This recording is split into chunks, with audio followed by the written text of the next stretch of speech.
Hello, everyone. Welcome to a new episode of the Red Devils Corner Kick podcast, a fan podcast dedicated to Manchester United Football Club. Before we proceed, don't forget to hit like, subscribe, follow, whether it's on YouTube, Apple Podcasts, Spotify, and on X, Instagram, and TikTok, RD Corner Kick Pod on TikTok, or on X, and then the Red Devils Corner Kick Pod on Instagram and TikTok. I hope everyone enjoyed their weekend, but let's get to what this episode's going to be about, recapping the 1-1 draw against Fulham this afternoon, to say the least. How would you describe the game? Well, the word fuck does come to mind. Listen. It started off great. It went okay, and then just complete downfall. Listen, there's a lot of emotion coming out from this draw. Listen, and it feels like a loss more than it does a draw. United started off great and struggled, and we saw errors. Last episode, when I did my preview, I wanted to and I discussed this. I mentioned consistency. Consistency linked to this Manchester United squad, the same issue that they had last year, consistency, cannot, or they have no relation. They're a distant relative. Inconsistency with Manchester United are joined at the hip. I know last week we had a good matchup against Arsenal. What we couldn't have was what we saw today against Fulham, and that's what we got. Bruno wasn't great. Delo wasn't great. Ahmad wasn't great. Casemiro wasn't great. Luke Shaw was mediocre. Dorgu wasn't at his best. Bayender was okay. It was okay. The subs were okay. Like, Ruben was trying to go for a win. Like, when you usually bring on Harry Maguire, you're relying on him for his headers to get in there. Yoro was our best player. De Ligt was definitely one of our best players. Mount played great. There were struggles. And like I said, consistency with the squad just wasn't there. And we can go on about, a lot of things, like, and I'm going to give credit to Fulham here first. They played well despite, I shouldn't say despite. They played well even with everything that happened to them as well. The penalty, some of the calls that they were getting, some of them were by the rules, to say the least. I know they were upset with the goal that Man United scored. Some teams would be discouraged, especially after the way they got awarded, the way the penalty was awarded. It wasn't called immediately. It was awarded by VAR review. They had to review it. They went back. They awarded the penalty, which I understand it sucks. I've seen it happen before in many games. Bruno ended up missing it. You can say it's like the old rule in basketball: the ball doesn't lie. But despite everything, they kind of deserved the win. And Man United, though they got the draw, they definitely deserve to lose. And listen, the lineup that was selected, it was very similar to mine. It was just I had Sesko starting and Mason Mount was starting. Was I upset that Mason Mount got the start? No, because of how well they did last week. So you want to keep that there. Plus, he explained why Sesko wasn't starting. Sesko ended up coming on 5 minutes into the second half. Unfortunately, didn't get any service. The squad couldn't control the ball in the second half. They definitely struggled. Every player had its struggling moments, and Buemo kind of struggled a little bit, but he still played well. Cunha had his struggles. Bayender, you can question the corners, but his distribution of the ball, especially to the one to Cunha, was great. Was fabulous.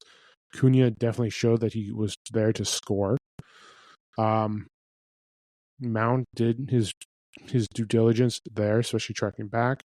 Ahmad couldn't get anything going offensively. Some of he did track back, but the reason why he tracked back was because he caused those errors. Dorgu was okay. He definitely struggled. Shaw was mediocre, like I mentioned. Like, and our mid was just awful.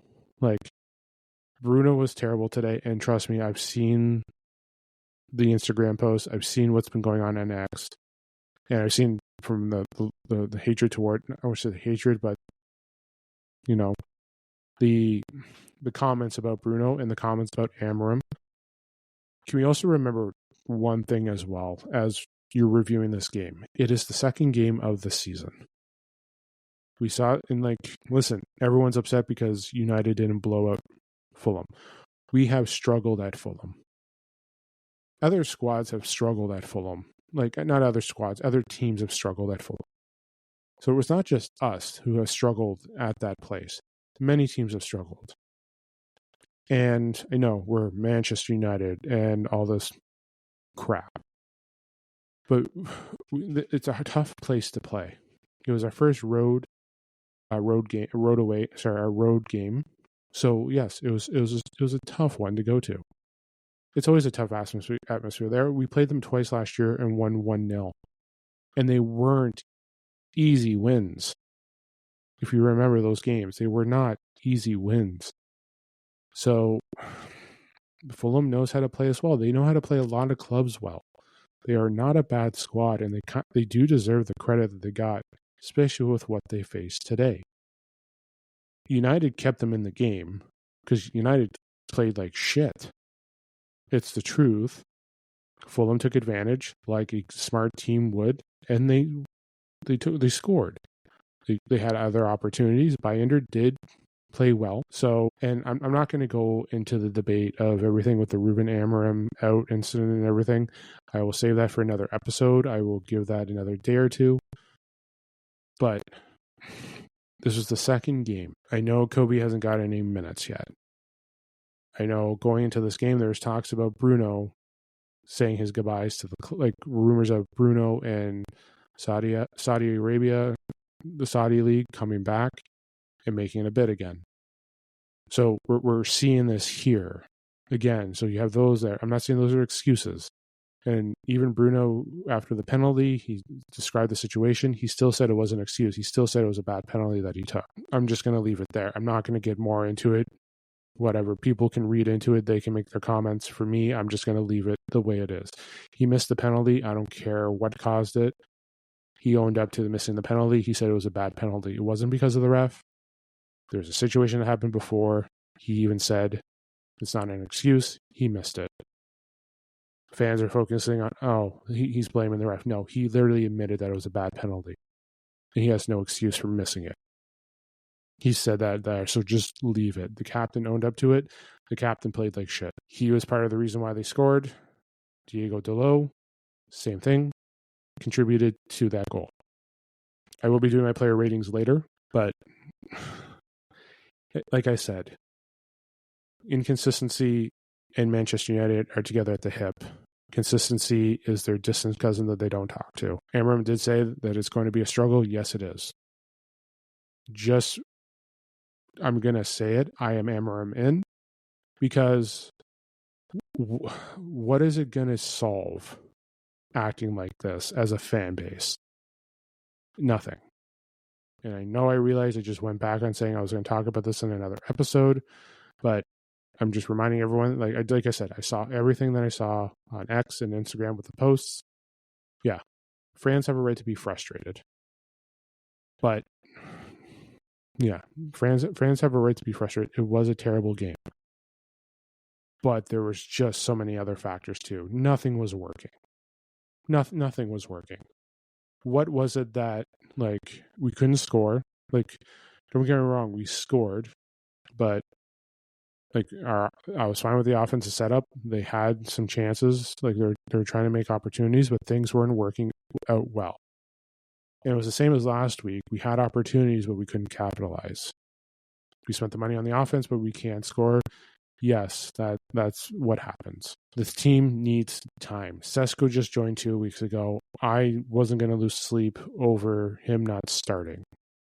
Him not starting is not the reason why we shit the bed. Why Bruno sucked. Why Dorgo couldn't do anything. Why Ahmad, who as much as he tracked back, was tracking back because of his own mistakes. So please tell me, like, you can debate about the subs or whatever. Sometimes they were like he was going for the goal, he was trying to score. He usually does bring on Harry Maguire because yes, he's an offensive target. You have him, Sesko, you can even use Delit. They are big targets that you can use to score. You have Mbuemo, who can do corners. His corners are sometimes better than what Bruno gives. Bruno, should he have been subbed off today? Probably. Should Kobe Amano have been given minutes? Potentially. But we're like, there's things that are going on in that club that we're probably not aware of what's going on, especially with Kobe, especially with everything. We have a game coming up on Grimsby Town on Wednesday. I'm sure some of the people that we saw that didn't play today will be the starting positions in that game because of minutes. Got to get things familiar. I'm pretty sure Ruben's going to give the Burnley game that, and then changes are going to come after the international break. Again, this is week 2. Things didn't work out well, but we still got the point. It feels like a loss, and it does feel like a loss because it was a shit performance. At the end of the day, it's done. We learn from it and go on. The big question is, are we going to do this against Grimsby Town? And are we going to do this against Burnley next Saturday? The answer should be no, we shouldn't be doing this again. We should be rebounding from this, learning from it, and growing the fuck up. Like it was just a bad performance. Xerxes didn't get in either. You got to remember this. If we were playing more European games, you're going to probably see Kobe and everyone get in. But we're not. We're playing once a week with the occasional domestic cup game as well. This is our first one. After that, we don't know when we're playing next because we have to win to go on. So there. We have to win to go on. I even mentioned previously with the first game, United are going to focus on the league, but they're also going to focus on the domestic trophies because it's access to Europe as well. It is. It's access to Europe. The struggle is going to be there, and yes, there is. Our back 3 is fine. I know our goaltending situation's up in the air, obviously with the rumor of Lemans, who's potentially coming, that could be potentially joining. We don't know what's happening with Onana. Binder was added today. Binder did good distribution. He has some saves. Obviously, the corners defense is a little questionable, and I think he needs to maybe make an adjustment or two. Or it's just positioning that he's been told by the coach. Like I said, we're not there every day. We're not there in practice. We're not there what's being told. We are not the managers.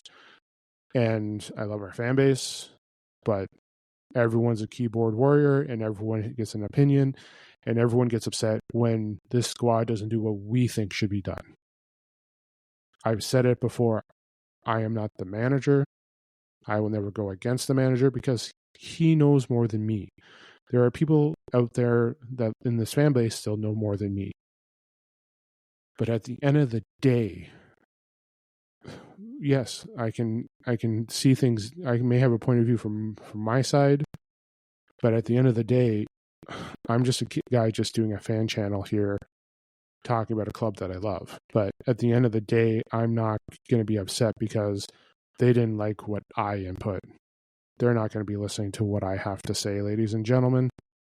Like, sorry, but like, here we are. Here we are, Manchester United fans, but the club will listen to your opinions and your support and everything.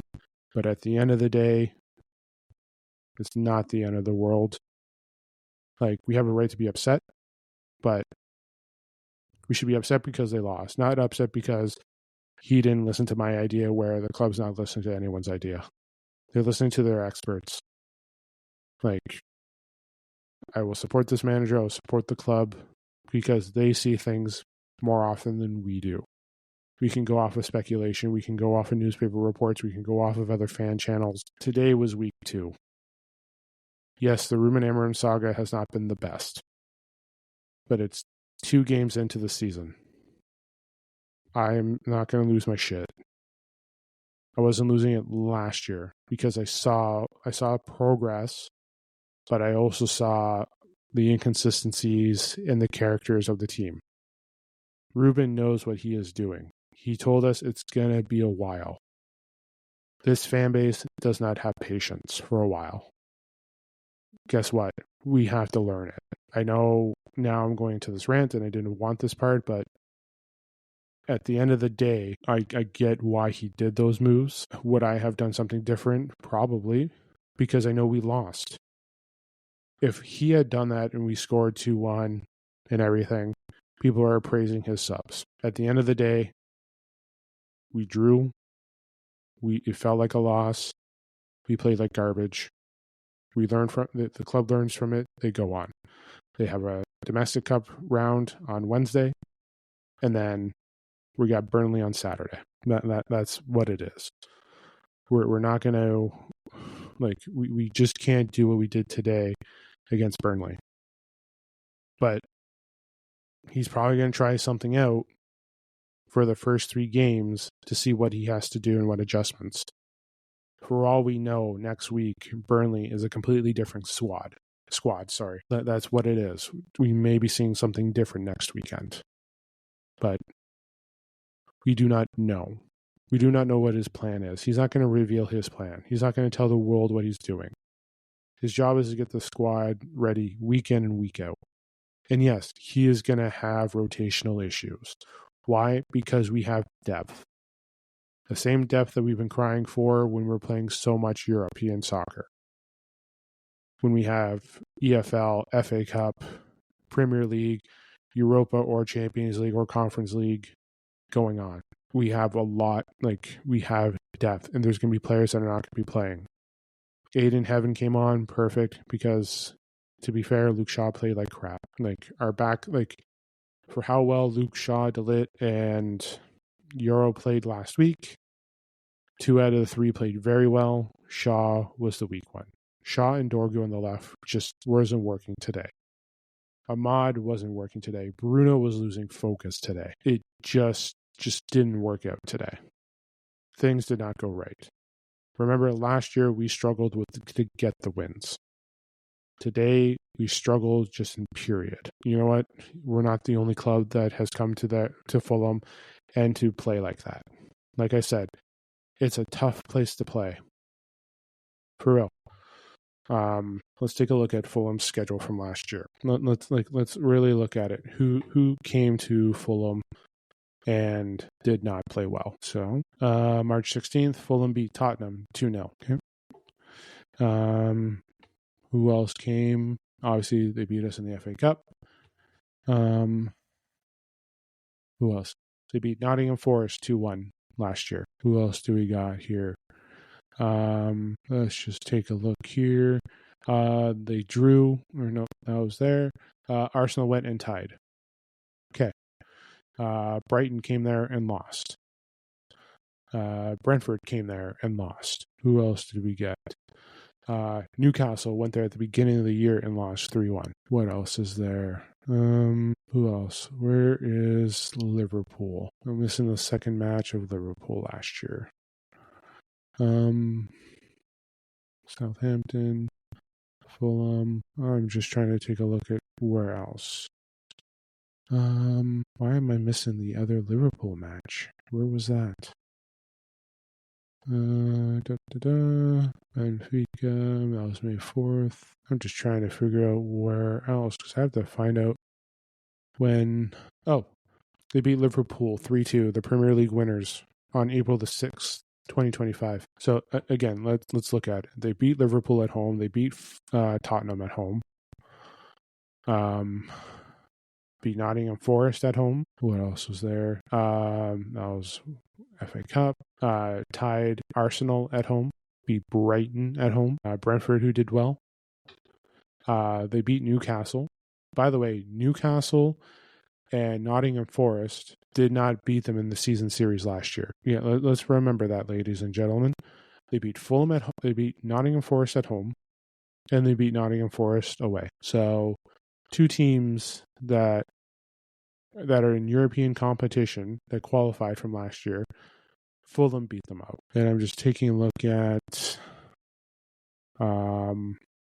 when they played Man City. I'm just checking that too because they lost to Man City at the Etihad. But I want to check to see how well they played against Man City the second time at home. Looking out through here. Okay. They lost 2-0 to them. But Nottingham Forest, Newcastle, they beat. And they beat them at home. So so they beat, like I said, they beat some good squads.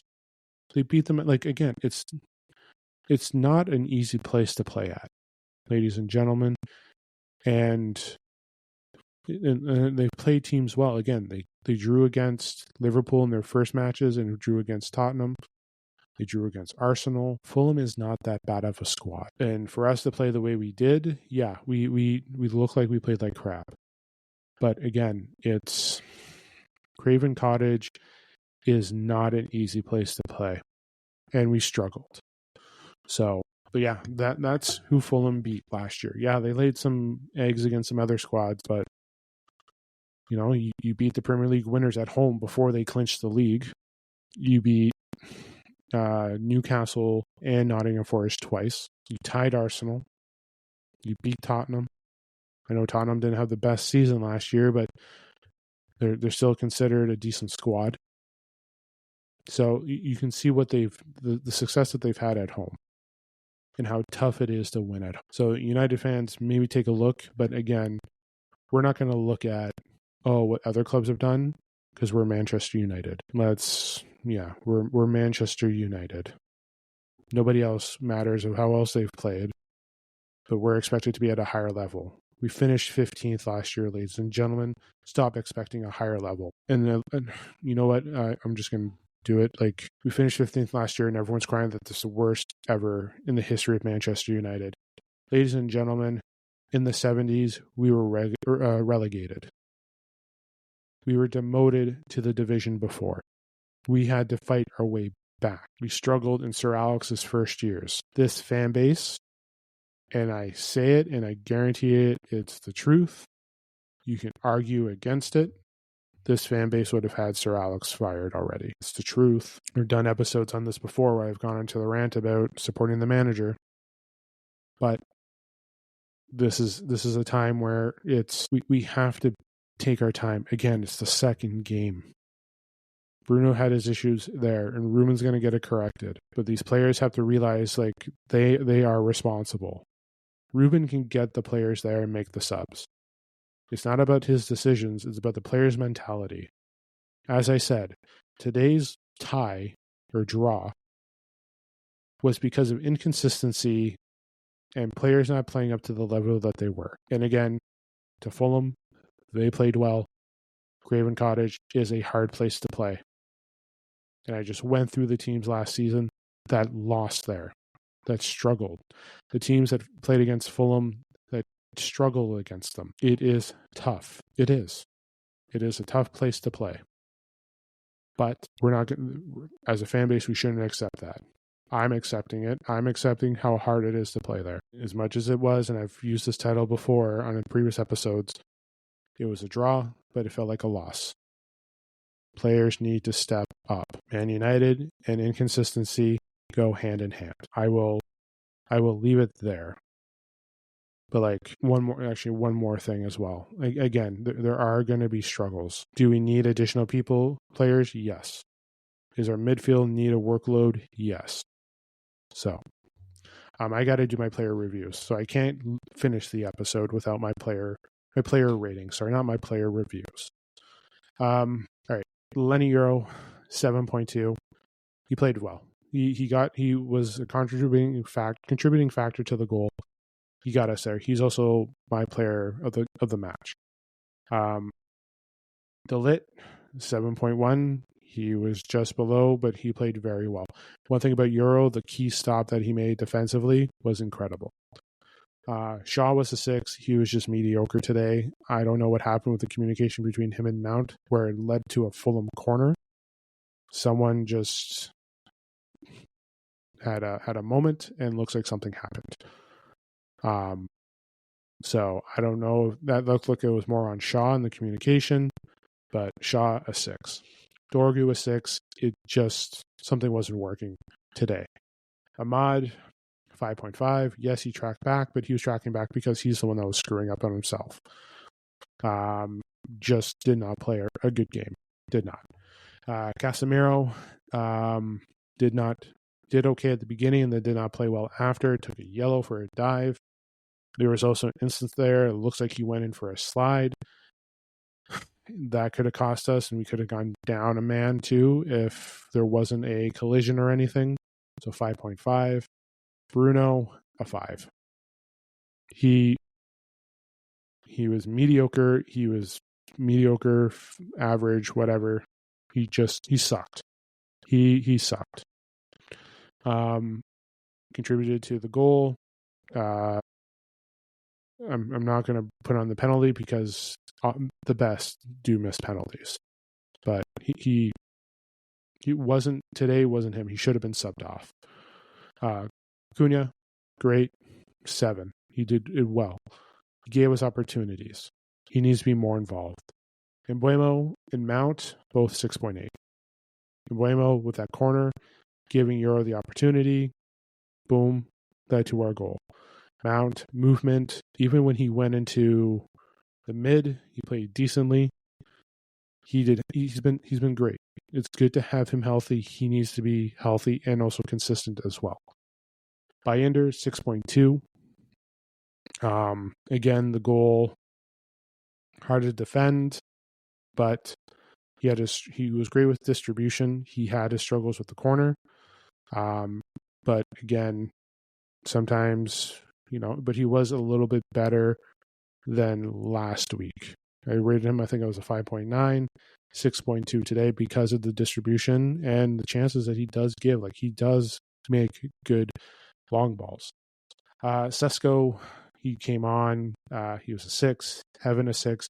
Delo a 5.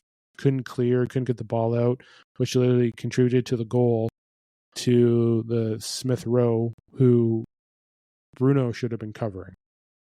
Bruno should have been more deep, like he should be, but he wasn't. So a 5 for him. Ugarte, didn't really notice that he was on, but he was somewhat okay, like a 6. And Maguire, a 6. Like, those guys were just there. Yeah, like, we can go into all we want. We can say what we will about the game, and we lost. Like, our captain sucked. It's easier to say stuff now than it is, like, again, we don't know what's going on in that locker room, what happens at Carrington, why he's doing what he's doing. So we need time to just see how everything goes. I think Bruno is going to be on a short leash for the next couple of games. Like, again, I don't know if we're going to see him against Grimsby Town, but I think with Burnley next Saturday, he's going to be on the leash, or for all we know, something's happening with Saudi. We don't know. We don't know yet. We won't know until we hear something or what's going on or any rejection. I know there's no bids been, but there has been interest that has been reported. But yes, this is where I'm going to end the episode. Actually, Ruben, I'll say a 5.7. 5.7 for today. You can, yeah. If we had won the game, his rating would have been higher. And, like, everyone would have been his okay, all right, his subs are right. At the time, we don't see what he did. Like, we're watching the game, but he sees something different than what we will see. So, but yeah, I'm going to leave that for there. I'm going to aim for tomorrow, Tuesday, for episodes. I will do a preview one against Grimsby Town. Follow up on transfers. I'm sure we're going to get some breaking news tomorrow. Excuse me. So keep an eye out for that. I might push the review for tomorrow, or I might just do it on Saturday. Not Saturday. Tuesday. We'll be back Tuesday after. I'll be back Wednesday after the match. It's going to be a busy week with episodes. So yeah, Monday, Tuesday, Wednesday, Thursday, you'll have episodes. 2 previews, obviously, United, Grimsby Town, United and Burnley. Probably not much on Friday, and then Saturday after post game with the matchup there. So keep an eye out for all of that. But yes, I'll see you guys tomorrow. Enjoy the rest of your Sunday. Enjoy the start of the work week as well. And then don't forget to like, subscribe, follow YouTube, Apple Podcasts, and Spotify. RD Corner Kick Pod on X, the Red Devils Corner Kick Pod on Instagram and TikTok as well. Once again, enjoy the rest of your night. This is the Red Devils Corner Kick Podcast. Glory, glory, Man United.